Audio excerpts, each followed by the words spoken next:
Selanjutnya, Ustadz-ustadzah sekalian, mari bersama-sama kita saling mengingatkan, saling tawasau bil haq wa tawasau bis sabr, belajar kembali terkait hadis-hadis yang ada dalam kitab Riyadhus Shalihin. Kita masuk ke hadis yang ke-11 kali ini. Masih tentang sabar. Kita bacakan matan hadisnya. Bismillahirrahmanirrahim.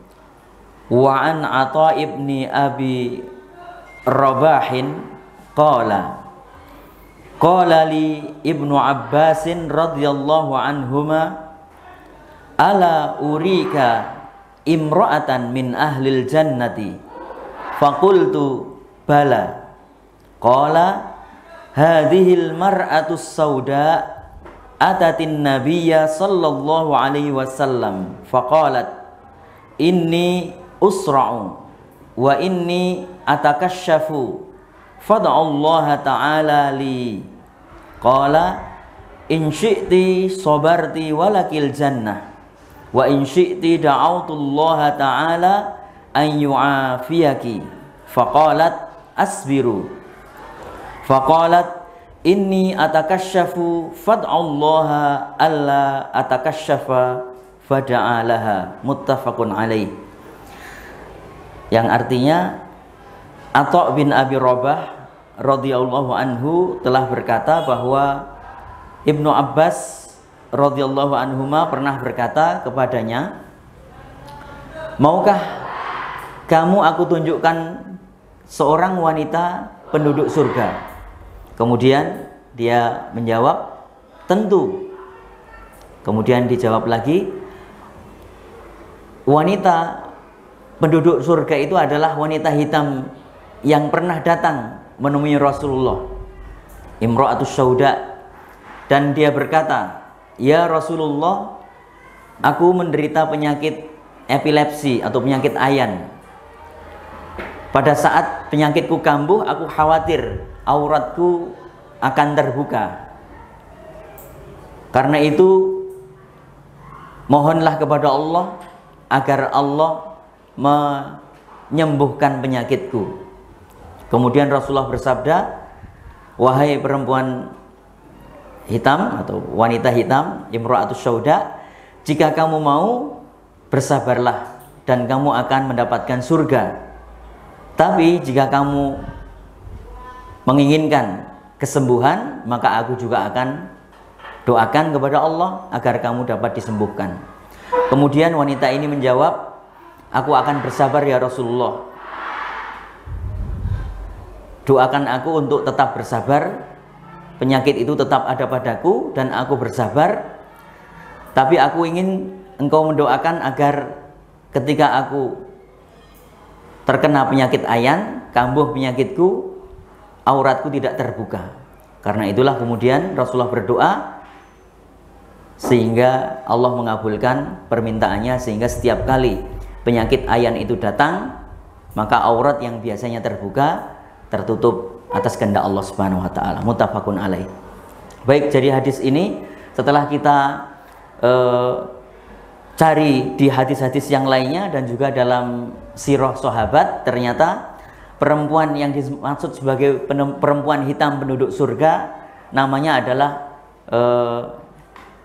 Ummu Zufar, nama kunyahnya, seorang dari Habasah, dari Ethiopia.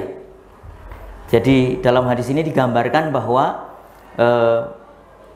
sahabat Abdullah ibnu Abbas radhiyallahu anhuma diberitahu oleh Rasulullah bahwa ada seorang wanita penduduk surga yang wanita ini masuk surga karena sabarnya dalam menghadapi penyakit berupa penyakit epilepsi atau ayan. Meskipun dalam riwayat yang lain penyakitnya ini ternyata ada yang menyebutkan, Ibnu Hajar Al-Asqalani menyebutkan bahwa penyakitnya ini adalah gangguan jin, atau dalam bahasa kita adalah kerasukan, kesurupan. Sehingga ketika penyakit itu datang tidak terkontrol, sehingga auratnya yang perempuan ini senantiasa menjaga diri, menutup aurat, pada saat si jin itu datang, dia dihinakan sehingga terbukalah auratnya. Maka dalam hadis ini kemudian diterangkan bahwa wanita tersebut atau Ummu Zufar seorang wanita Habasyah yang kemudian oleh Rasulullah digambarkan orang ini masuk surga karena kesabarannya, yang aslinya pertama ingin minta doa supaya Allah sembuhkan lewat perantaraan doa Rasulullah, tapi kemudian Rasulullah menggambarkan kalau kamu bersabar, penyakit itu tetap ada padamu sampai engkau meninggal, pasti engkau akan mendapatkan surga. Tapi kalau engkau tidak sabar, engkau mau sembuh, aku doakan pasti sembuh juga.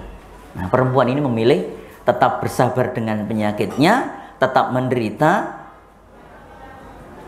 Kalau ketika penyakit itu datang, ayan atau epilepsi, atau mungkin dalam riwayat yang lain disebutkan itu adalah gangguan jin, ya, kerasukan atau kemasukan, ya. Tapi oleh Rasulullah kemudian didoakan setiap kali penyakit itu datang, perempuan tadi karena minta supaya auratnya tidak terbuka, maka kemudian Rasulullah mendoakan supaya Allah jaga auratnya.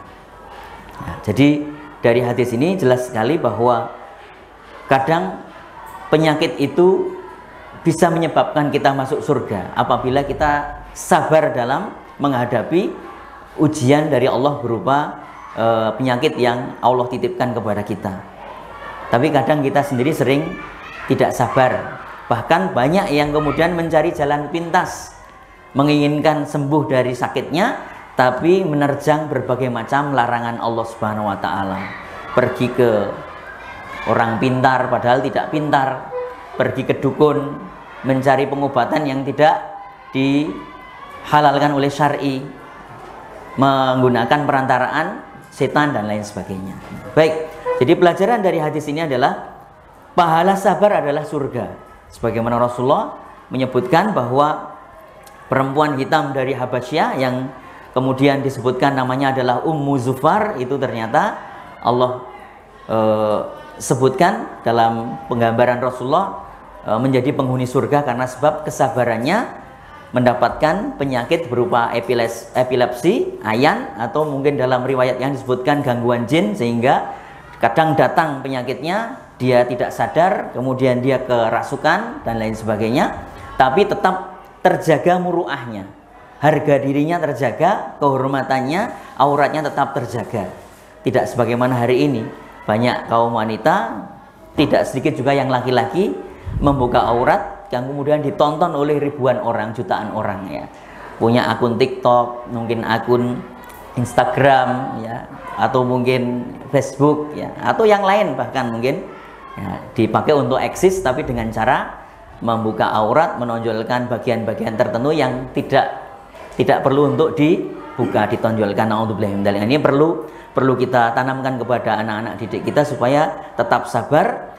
Seorang perempuan yang jelas-jelas dia darurat tapi tetap menjaga auratnya, yang aslinya dibolehkan tersingkap auratnya karena kondisi tidak sadar, tapi dia menginginkan supaya bisa tetap terjaga auratnya. Kemudian yang kedua, penyembuh penyakit adalah doa yang disertai dengan obat yang dikonsumsi.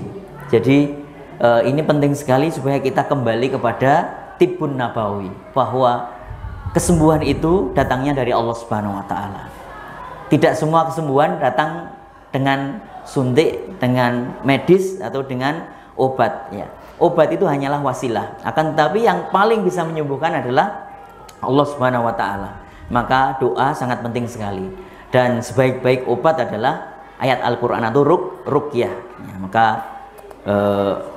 kita juga perlu untuk menambah wawasan. Mungkin ustadz-ustadzah perlu ketika mungkin longgar bisa mengikuti channelnya ustadz yang dari Kokam itu, ya, ustadz siapa namanya, Ustadz Muhammad Faizar, ya, official. Nanti silahkan ustadz-ustadzah bisa melihat-lihat, karena di situ banyak sekali contoh-contoh yang ada dalam kehidupan ini. Sakit, ada mungkin ekonominya diganggu, usahanya diganggu dan lain sebagainya, yang intinya semuanya kita pasrahkan, kita kembalikan kepada Allah Subhanahu wa Ta'ala. Cekelan kita adalah Allah Subhanahu wa Ta'ala, dan Quran adalah penyembuh. Baik, kemudian yang ketiga, bagi orang yang mampu, melaksanakan kewajiban adalah lebih utama daripada mengambil rukhsah, ya, atau keringanan. Maksudnya, dalam kasus seorang perempuan yang disebutkan dia terkena penyakit as-sira, ya, penyakit ayan, epilepsi, kemudian dalam riwayat yang lain dijelaskan bahwa penyakitnya ini sebenarnya bukan hanya ayan epilepsi, tapi di situ ada ditunggangi juga oleh setan, oleh jin, sehingga sering tidak sadar. Maka dalam keadaan kelompok masuk ke dalam musola, membuat lingkaran per kelompoknya masing-masing. Dalam keadaan mendapatkan keringanan darurat, dia boleh aulatnya terbuka, tapi dia menginginkan supaya tetap tertutup. Karena ketika orang sudah kondisi darurat kan memang boleh untuk mendapatkan rukhsah keringanan, tapi wanita ini tetap meminta supaya dijaga kehormatannya, dijaga martabatnya, sehingga Allah Subhanahu wa taala mengabulkan keinginannya, sehingga setiap kali penyakit itu datang, atau kalau dia kemasukan berarti saat jin fasik itu mengganggu dia, maka tidak sampai menyingkap auratnya, sehingga martabat dan derajatnya tetap terjaga. Ini yang mungkin bisa kita sampaikan. Mari bersama-sama kita bersabar dan menjadikan Allah Subhanahu wa taala sebagai satu-satunya sandaran kita, yang lain hanyalah wasilah, dan juga menjadikan doa serta ayat-ayat Al-Qur'an sebagai bagian dari penyembuh atas semua yang kita hadapi dalam kehidupan ini. Kita akhiri, subhanakallahumma wa bihamdika asyhadu an la ilaha illa anta astaghfiruka wa atubu ilaik. Assalamualaikum warahmatullahi wabarakatuh.